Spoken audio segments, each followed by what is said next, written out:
Good evening, everybody, and welcome to this, the fireside chat of, well, slightly later than expected, but we're just getting our heads around this Facebook Live thing. We think we've sorted it out. There is a multitude of great technical personnel standing down at the fireside, at least at the final control, with Kirsten and Jerry and Louise and various others, and here we are, broadcasting to you live from the African wilderness by the fireside, which is, of course, a great African and indeed universal tradition, where we share stories and talk about interesting things that have happened to us, well, in this case, over the course of a week. We're going to be talking about cubs ostensibly today, a special time we've had with some cat cubs. There are, of course, no bear cubs in this area, and unfortunately our hyenas have absconded to Simbambili, so we haven't been looking at those cubs. First off, let's go and look at our queen and George and Charlotte, not their real names. Have a look at this. And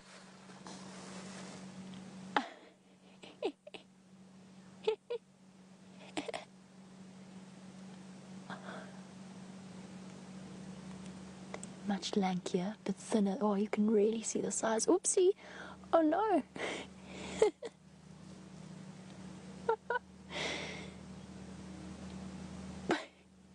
Pushed out of the tree.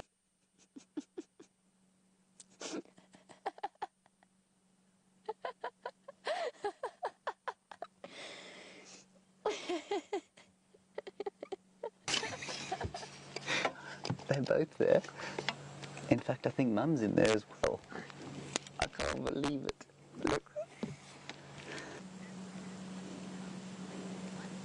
So we moved round and we came to the other side. He looked at us briefly and then he started to continue to pig out on this impala. He's having a wonderful supper, this young fellow. That is too spectacular.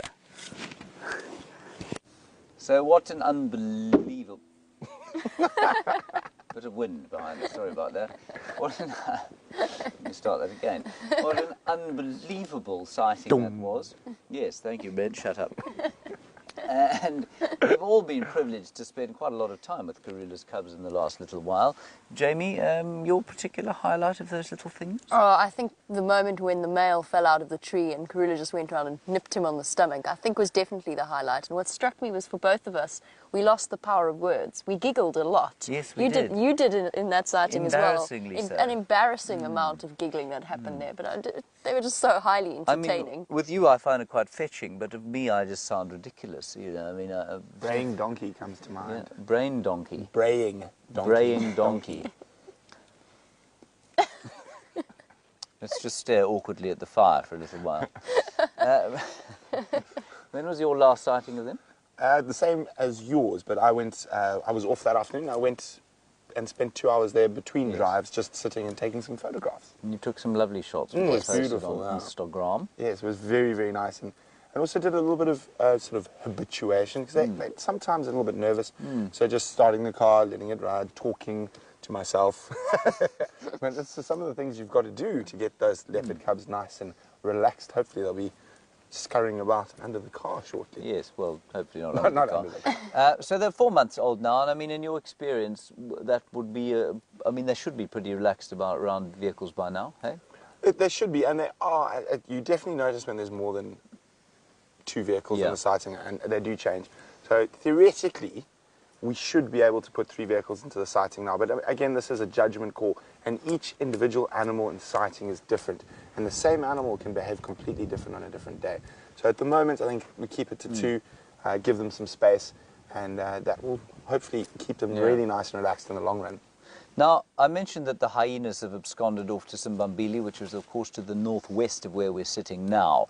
And Janine, you have a very good question. Do we think that Karula has been spending a little bit more time north of the boundary because the hyenas have moved? I'm going to pass this over to Jamie. What do you think? I think it's a distinct possibility. Also, it might also where she puts them might depend on Tingana's movements as well, depending on what kind of patrolling job he's doing. Since he at least believes he is the father, there's a chance that he's the father. And she doesn't want to encounter any random strange male leopards. And that's difficult at the moment because Mvula's bouncing about. I mean, he was on Djuma today. There's always the possibility of Sindile wandering around and Kunyuma as well. Anyway, so yeah, I'm I find it very interesting because I think that this general area is fairly devoid of female leopard life at the moment. And she's actually inside. She's pretty much, as we said last week, I think, in the corner between Tandi's territory and Shadow's territory. She's kind of tiny little area that she's operating. There's enough to eat there, so I guess that's where she's going to be for now. Could be the lions as well. I mean, we've had a lot of lion activity in the north. And also, I mean, the hyenas. There's been male lions up and down and around where that den was. Yeah. And that could also cause them to move. I mean, that's skedaddle. Yeah, it's if you're a hyena, the last thing you want around your den is a male lion. Yeah. Now, in my opinion, of course, many of you, of course, are going to be very upset with me for saying this. I'm not sure that leopards are, in fact, the cutest cubs in the bush.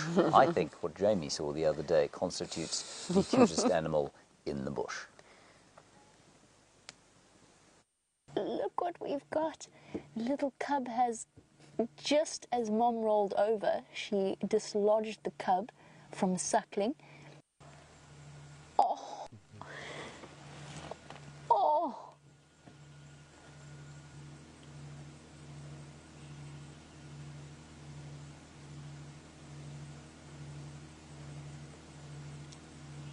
Look at that. She's trying to get the cub to play with her tail.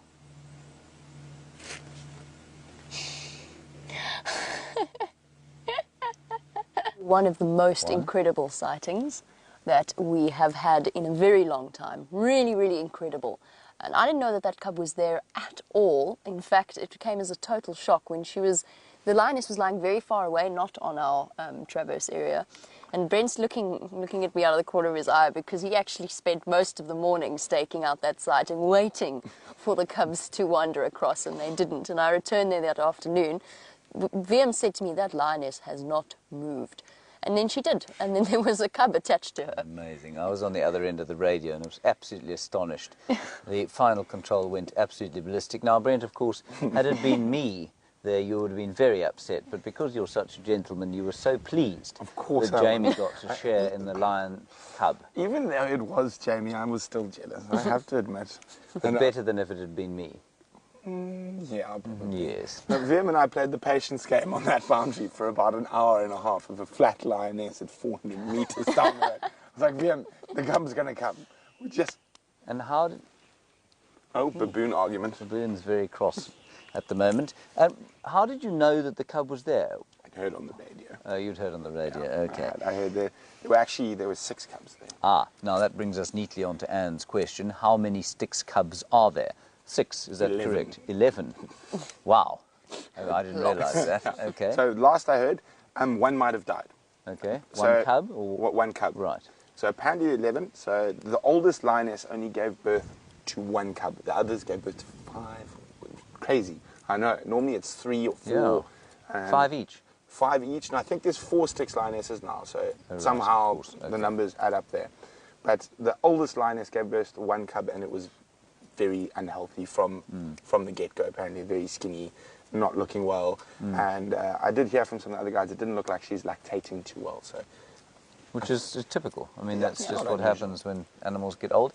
I think, I mean, when we were watching those 3 lionesses with their 3 cubs before the Birminghams came in, that was known as a Styx breakaway, wasn't it? I mean, it's very confusing. Yeah.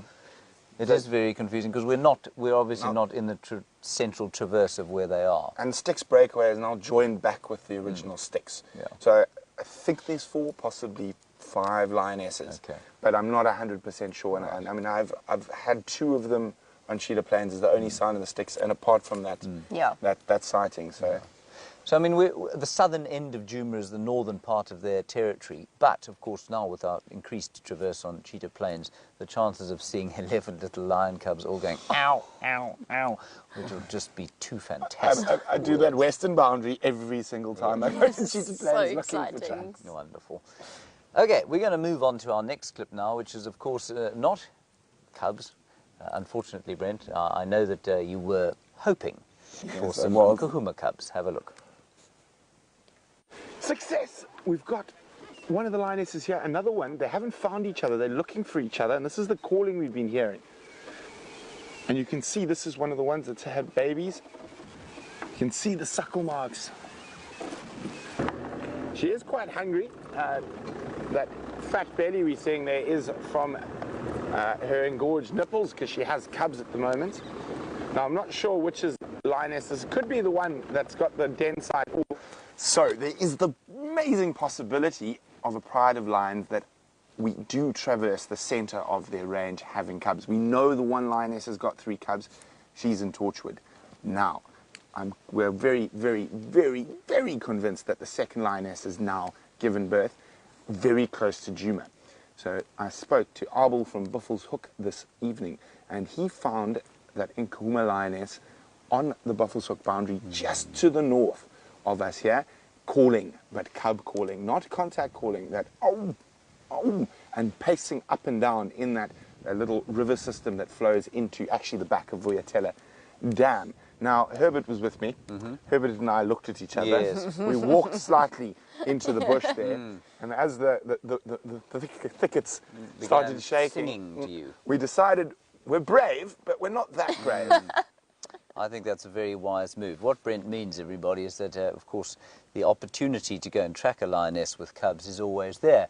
Of course, you have to be slightly suicidal to do it on a day like today when you cannot hear or smell anything. And so that lioness might be growling, telling you very nicely, step away, and you just keep blundering forward, whereupon she will probably launch herself from the bush at a great speed, and there is nothing on God's green earth more terrifying than a lioness coming at you out of a thicket with 2 little cubs behind her. You've stood down a lioness's charge before. A couple of them, and once we accidentally blundered completely into the middle of her den site with the cubs behind us. We had no idea she was there.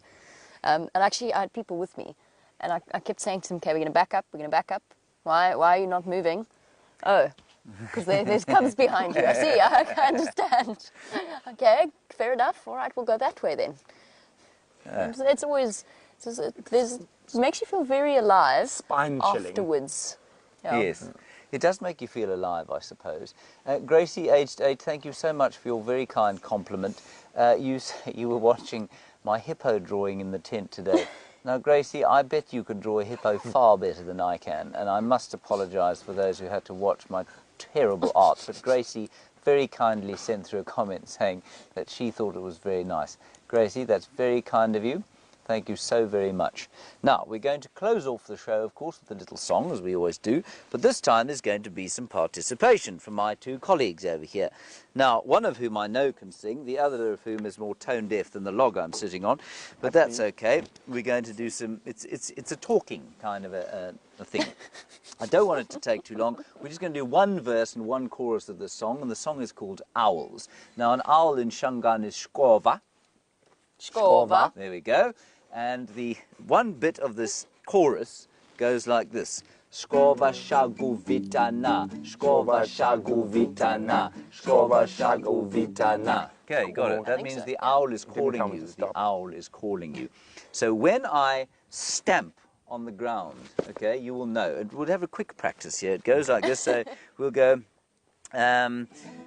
the owl is calling your name. Now, while I'm doing that, you're going to be going, Skova shagu vitana, skova shagu vitana. The owl is calling your name. 1 brilliant, 1 utterly hopeless. Okay, here we go. Right, well, we'll just do 1 verse and then the chorus, and see you tomorrow, dark and early, 6:30. See you then. Sparrow wakes in the embers of sunrise, feathers ruffle in the cold morning air. A spider folds up a dew-sparkling web, a new day is born for me. A new day is born for me. Not just yet. I catch a scent in the cool of the dawn. Your eyes shine with the morning sun.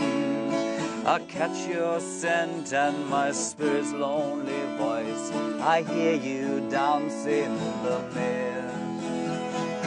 Owl is calling your name. Skova shagu vitana, skova shagu vitana, Skova shagu vitana, skova shagu vitana.